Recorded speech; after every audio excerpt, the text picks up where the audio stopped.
سڵاتان لەبێت ئەم کاتتان باش بینەرانی خۆشەویستی تلڤیزیۆنی کۆمەڵا لەگەڵ هاوڕانی هاوکارم هاتوونەتەوە خزمەتتان بۆ پێشکەشکردنی گەشتیاڵەکانی ئەمڕۆ چوارشەممە سی خەزەڵوە سەرەتا سەردێڕی چەند هۆڵ ناڕزاتی خەڵکی سنەر لە ئاسکەمی بنزین و گازۆیل بەرزڕاگرتنی یادی گیانبەختکردوانی شۆڕشی ژینا لە پیرانشار کەم ئەندامبوونی کۆڵبەرێک بەهۆی تەقینەوەی مین لە نەوسود کۆبوونەوەی خانەنشینکراوانی فەرەنگی لە بەردەم مەجلسی ڕەژیم کۆبوونەوەی پەرستاران لە یاسووج ناڕزایەتی کەشاوەرزانی سیستان و بەلوچستان لە ئاسپڕینی پشکی سوتەمەنی بارودۆخی خراپی قوتابیان لە مەدرسەی گوندی سەراک لە خوزستان دەست بەسەرکردنی دوو چالاکی مەدەنی لە شارەکانی سەرباز و تەورێز و هەبوونی سەدان بێ خانمان لە تارە.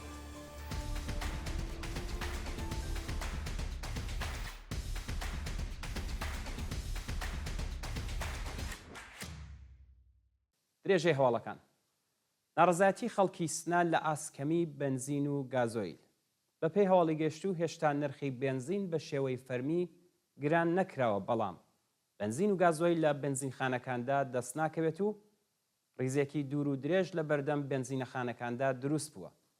بەوتەی هاونیشتمانیان شۆفێرانی بار هەڵگر و ئۆتۆبوس ناچارن 12 سەعات لە ڕیزدا بوەستن و زۆر جار گازۆیلیان دەست ناکەوێت. هەروەها دەوڵەت پشکی بنزینی شۆفێرانی تاکسی کەم کردووە و شۆفێران ناچارن بنزین بە نرخی ئازاد بکڕن. نەبوونی سوتەمەنی لەم بارودۆخە خراپە ئابووریە دایان کێشەی بۆ خەڵک ساز کردووە کەچی بەرپرسانی کۆماری ئیسلامی هەرباز لە هێرشی پێچەوانە بۆ سەر ئیسرائیل دەکەن. بەرزڕاگرتنی یادی گیانبەختکردوانی شۆڕشی ژینا لە پیرانشار ڕۆژی سێشەممە 29 خەزەڵوەر بنەماڵەی کاروان قادری شوکری و تاهێر عەزیزی لە گیانبەختکردوانی شۆڕشی ژینا لە پیرانشار لە دوو مەراسمی جیاجیادا ڕێزیان لە بیرەوەریەکانیان گرت.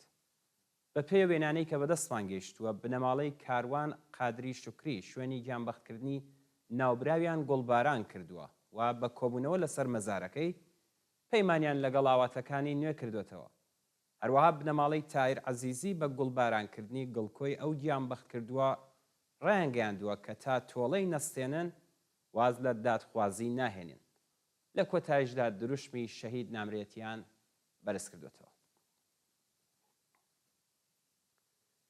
کەمەندامبوونی کۆڵبەرێک بەهۆی تەقینەوەی مین لە نەوسود لە ڕۆژانی ڕابردوودا کۆڵبەرێکی خەڵکی جوانڕۆ بە ناوی ئەحمەد ڕەزایی بەهۆی تەقینەوەی مین لە سنووری نەوسود بریندار و کەمەندام بووە. بە پێی راپۆرتی کۆڵبەر نیوز ئەو ڕووداوە سەرەتای مانگی خەزەڵوەری ئەم ساڵ ڕوویداوە و ئەحمەد ڕەزایی پاش گواستنەوە بۆ نەخۆشخانەی تاڵەقانی کرماشان نەشتەرگەری بۆ کراوە و لاقێکی لە مەچەکی پایەوە بڕدراوەتەوە. سەرکەوتنی کچە وەرزشوانی کورد لە پێشبڕکێی بەرزکردنەوەی قورسایی لە دانمارک هانا معروفی هاونیشتمانی خەڵکی ڕۆژهەڵاتی کوردستان لە وەرزشی بەرزکردنەوەی قورسایی واتە وەزنەبەرداری لە کێشی 59 کیلوگرمدا بە بەرزکردنەوەی 88 کیلوگرام لە پێشبڕکەی لە وڵاتی دانمارک وەک هەڵبژاردەی تیمی نۆروێژ پلەی یەکەمی بەدەستێنا و بوو بە خاوەنی مەداڵی زێر. وڵاتانی بەشدار لەو پێشبڕکەیە بریتی بوون لە نۆروێژ، دانمارک، سوئێد و فەنلاند و ئیسلەند. هانا تەمەنی 20 ساڵە و لە زۆر پێشبڕکێ لە بواری جۆراوجۆری وەرزشیدا بەشداری کردووە بە تایبەت لە بواری ژمناستیک و بەرزکردنەوەی قورساییدا. کۆبوونەوەی خانەنشینکراوانی فەرەنگی لە بەردەم مەجلسی ڕەژیم ئەمڕۆ چوارشەممە 30 خەزەڵوەر خانەنشینکراوانی فەرەنگی ساڵی 1400 بۆ جارێکی دیکە لە بەردەم مەجلسی ڕەژیم کۆبوونەوە. خانەنشینکراوانی فەرەنگی ساڵی 1400 ماوەی یەک مانگە بەردەوام لە بەردەم ناوەندە دەوڵەتیەکانی ڕەژیم لە شاری تاران کۆبوونەوەی ناڕزایەتی بەڕێوە بن بەڵام تا بە ئەمڕۆ وەزیری پەروەردەش سەرنجی بە کێشە و گرفتەکانیان نەداوە. خانەنشینکراوانی فەرەنگی خوازیاری زیادکردنی حەقدەست، پێدانی بیمەی تەکمیلی، پەرداختی مەزایە براوەکان و هاوسانسازی حەقدەست بوو. کۆبوونەوەی پەرستاران لە یاسووج ڕۆژی سێشەممە 29 خەزەڵوەری 1403 پەرستاران و کادری دەرمانی سێ نەخۆشخانەی شاری یاسووج بۆ چەندومین ڕۆژی بەردەوام لە ناڕزایەتی بە نەدانی داخوازیەکانیان کۆبوونەوە.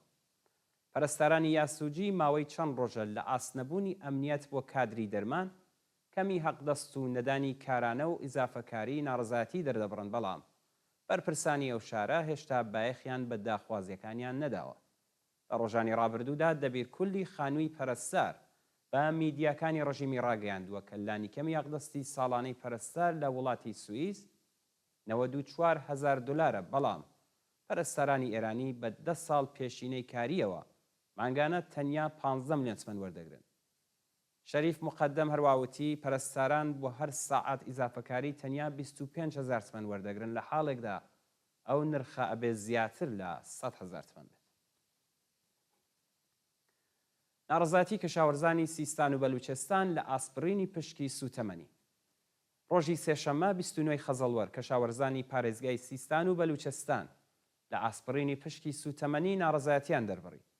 بە پێی زانیاریەکان دەوڵەتی سەرکوتگەری ئیسلامی پشکی سوتەمەنی کەشاوەرزانی پارێزگای سیستان و بەلوچستانی بڕیوە و ئەو بابەتە دەیان کێشەی بۆ جوتیاران و بنەماڵەکانیان ساز کردووە. بە وتەی شارەوەندانی بەلوچ، سیستان و بەلوچستان وستانێکی کەم ئاوە و تەنیا لە هەندێک ناوچەی کەشاوەرزی باشی هەیە، ئەویش ڕژیم نایەوێت دانیشتوانەکەی بەڕفاه بگەن.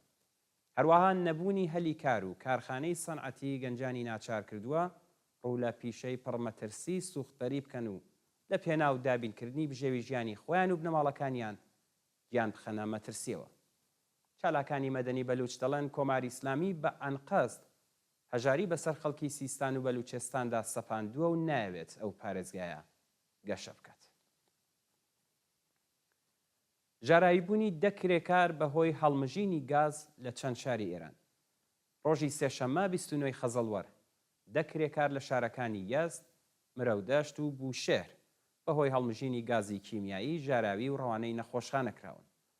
بە پێی راپۆرتەکان 5 کرێکاری ئەفغانستانی شاغڵ لە کارگەیەکی بەرهەمهێنانی سیم و کابل لە گوندی خۆیدەکی یەست بەهۆی هەڵمژینی گازی شیمیایی، ژاراوی و ڕەوانەی نەخۆشخانە کراون. لەلایەکی دیکەوە 3 کرێکاری شاغڵ لە کوشتارگایەکی سەنعەتی لە شارستانی مرەودەشت بەهۆی بڵاوبوونەوەی گازی ئامۆنیاک، ژاراوی و لە نەخۆشخانە بەستەری کراون.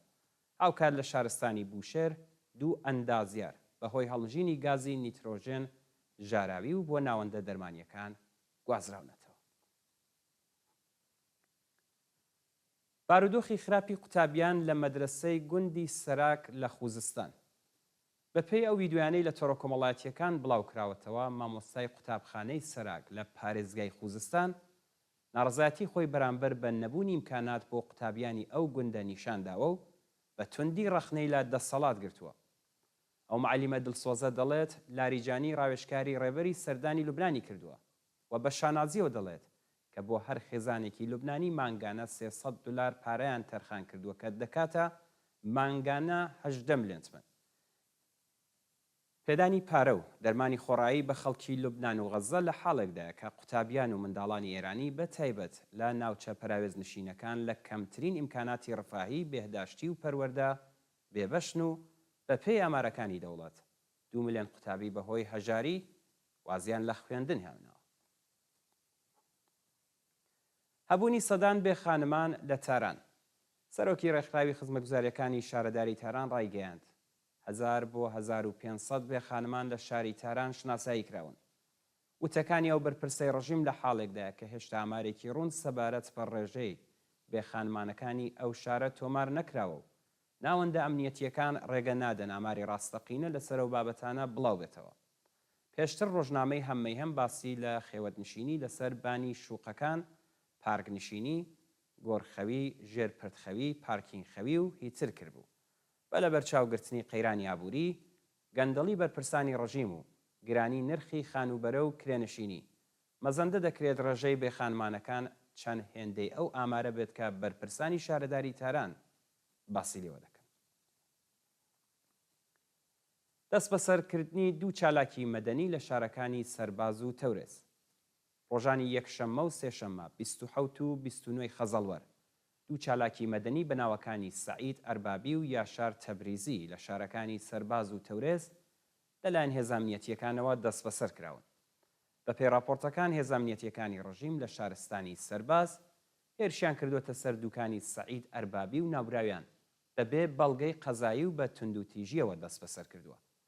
لە هەواڵێکی دیکەدا یاشار تەبریزی چالاکی مەدەنی و سیاسی خەڵکی تەورێز لە هێرشی هێزەکانی سلاتی سوپای پاسداران دەست بەسەر و بۆ شوێنێکی نادیار ڕاگوێزراوە. دو هەواڵمان سەبارەتە بە برینداربوونی 5 کرێکار لە خۆپیشاندانەکانی بەنگڵادێش. ڕۆژی سێشەممە 29 خەزەڵوار 5 کرێکار لە کاتی ناڕزایەتیەکانی کرێکارانی بەنگڵادێش بە فیشەکی پۆلیس بریندار بوون. بە پێی راپۆرتەکان چەند کارخانەی بەرهەمهێنانی جلوبەرگ لە بەنگڵادێش بەهۆی قەیرانی دارایی داخراوە و هەزاران کرێکار بێکار کراون. کرێکارانی بێکارکراو چەندین جار دژ بە دۆخی خراپی مەعیشەتی و نەبوونی ئەمنیەتی کاری ناڕزایەتیان دەربڕیەوە، بەڵام هێزەکانی پۆلیس هەر جارە و چەند کرێکاریان بریندار و بە سەدان کەسیان دەست بەسەر کرد. بەڵازدان خۆشەویستان گەشتەوەڵەکانتان پێشکەشکرا فەرمون بۆ بینینی درێژەی بەرنامەکانی تەلەڤیزیۆنی.